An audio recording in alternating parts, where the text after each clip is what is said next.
Here are three places you should travel to in your 20s as someone who's traveled to over 24 countries.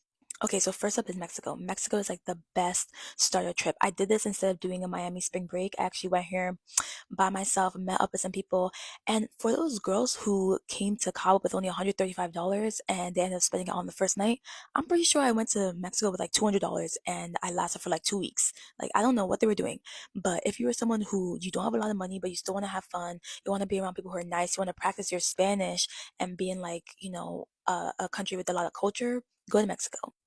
Instead of doing a Miami spring break, pick a place in Mexico that aligns with like what you want. If you want city, beach, blah, blah, blah, and do that instead. All right, next up is Panama. Panama is for people who still want that kind of Caribbean vibe. They want to go to Central America, but maybe they still want something that's a little bit close to home.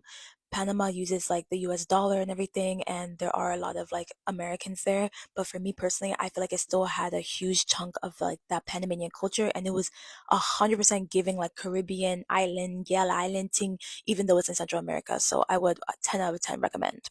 Do this instead of going to Costa Rica, especially if you're melanated. All right, next is Germany, specifically Berlin. Okay, so this is perfect for the people who want to do a Euro trip, but they're not trying to do Paris because Paris is low-key kind of played out. And this is from someone who lived in France for 2 years. Go to Berlin, okay? Food, 10 out of 10. So many different cultures. They got the Turkish people there. They got the West Africans there. They got the German people there. Everybody, okay?